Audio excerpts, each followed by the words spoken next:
Hey there, West Michigan. Hope you've enjoyed the beautiful weather this weekend. I'm meteorologist Michael Behrens. Thanks for watching 13 Plus. Our weather pattern is going to be changing as we head into the week ahead. In fact, we are going right back to a cooler and rainier weather pattern as we head toward Monday. So scenes like this not going to repeat as we head toward tomorrow. Beautiful day to be out today. Bill got this picture at Long Lake. Calm waters out there and calm waters on Lake Michigan too. Believe it or not, this is looking out over the lake from Duck Lake Channel. Thanks to Kathy for sending in this picture. Hardly a wave at all on the surface here this afternoon. We'll see more calm waters tomorrow, but of course with the rain, it's not really going to be a beach day.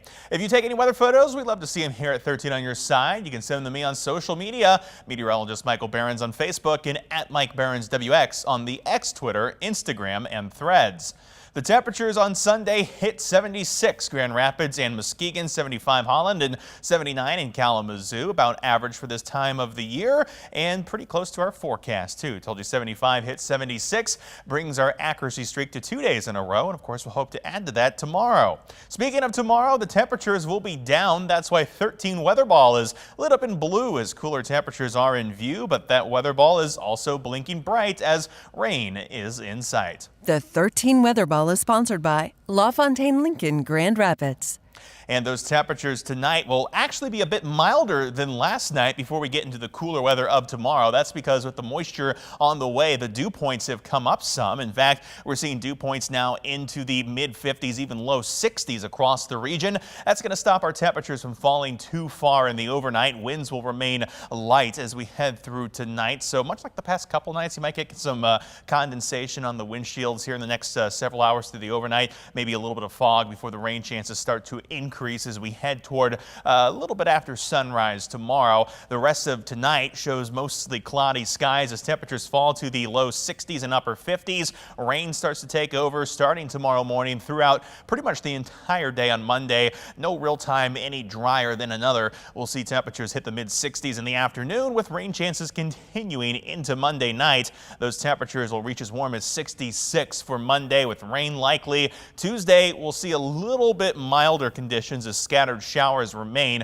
up to 68, but the rain chances won't completely get out of the forecast until we head toward Tuesday night and into Wednesday. When it comes to the radar, as of about 10:16 on Sunday evening, a few sprinkles were still up toward US 10, but most of the rainfall still well back toward the west, pushing its way through Iowa and northern Illinois. It's still going to be traveling over toward West Michigan as we head toward Monday morning, so make sure you grab the rain gear before you head out to work or school. If you head out early enough and it's still dry, don't think you can get away with not bringing the rain gear because you're really going to need it later in the day. Here's the hour-by-hour forecast showing tonight pretty quiet, but rain approaches by tomorrow morning. Started out a little bit scattered, but then we'll sort of fill that in, become pretty consistent after sunrise. A solid area of rainfall pushing through during the day on Monday. Some thunder involved here, but not really a stormy kind of pattern. Just some thunder with the heavier areas of rain. Moderate to heavy rain continues throughout the day with more showers as we head into Monday night.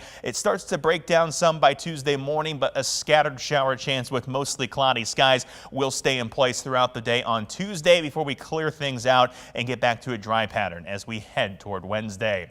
Along with the rainfall comes cooler temperatures, and we'll see that on the lake shore, mid 60s for highs on Monday, getting up toward around 68 by South Haven, mid 60s for our northern zones as well, with temperatures that'll be in the mid to upper 60s from Grand Rapids down to Kalamazoo.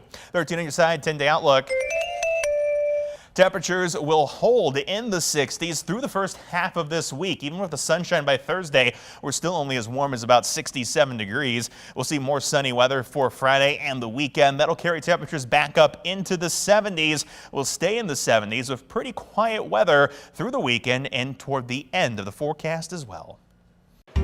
The 13 on your side beach and boating forecast, sponsored by AAC Credit Union.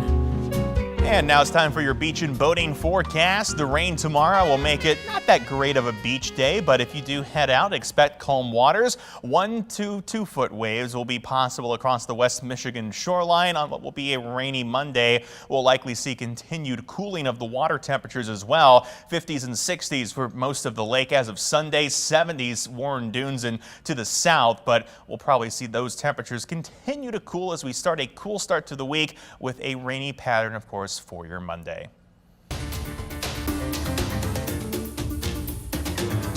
Now to continuing coverage from Morocco and a 6.8 magnitude earthquake that has become a massively deadly natural disaster. The death toll staggering. More than 2,100 people have died and more than 2,000 were injured. But those numbers are expected to rise and many are now sleeping outside of their homes after they were badly damaged. Here's ABC News' Tom Soufi-Burridge with the latest from Morocco.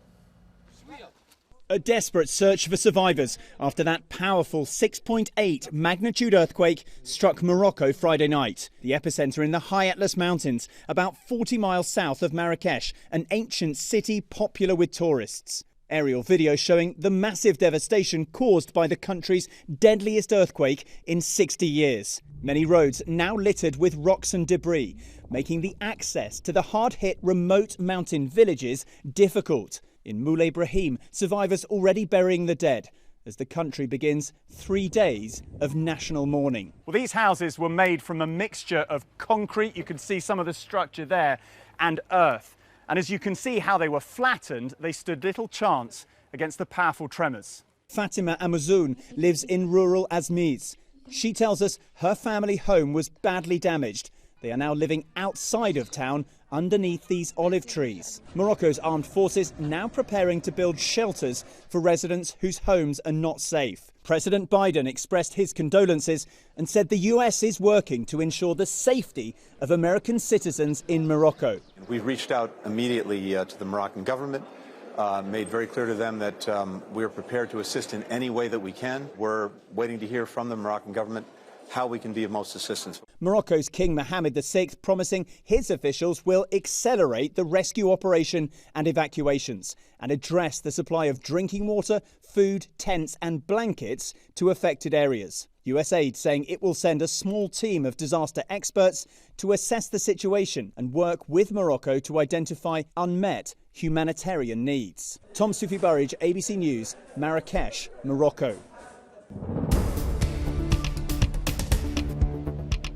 Switching now to climate news, the risk from heavy rains and flooding run beyond just damage to your home. There are potential health concerns that can develop as well. Here's ABC News' Ginger Z with this week's Climate Minute. We saw it in Vermont, parts of New York. All this summer, we had some extreme rainfall, and during that, you can get flooding, which then leads to water damage and an increasing risk of mold exposure. There's a new Climate Central report that demonstrates as climate changes and we get more intense storms, there is more of a mold risk. Rising sea levels and increasing potential for flooding in places all across the country also add to that. And exposure to mold can have a variety of health impacts. Generally, within 2 days, you start growing mold in your home. And mold, produces spores, and people inhale those spores, and people could have health effects from that. Most commonly are things like upper respiratory irritation, your nose and your throat burns.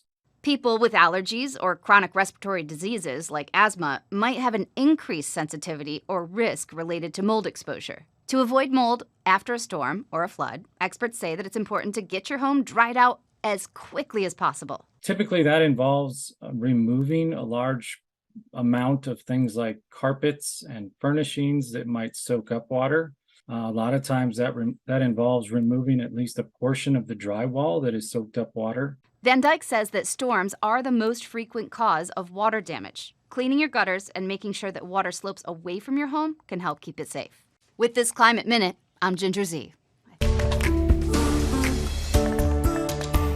Finally tonight, check this out. 56 turtle hatchlings were recently released back into the wild here in Michigan after they were rescued as eggs along a mid-Michigan pipeline project. It was part of a collaboration between Consumers Energy and Herpetological Resource Management. The group of eastern snapping turtles, 12 Midland painted turtles, and 5 Bladings turtles were released into a natural habitat after incubating over the summer. Several other hatchlings will be monitored throughout the winter and released in the spring.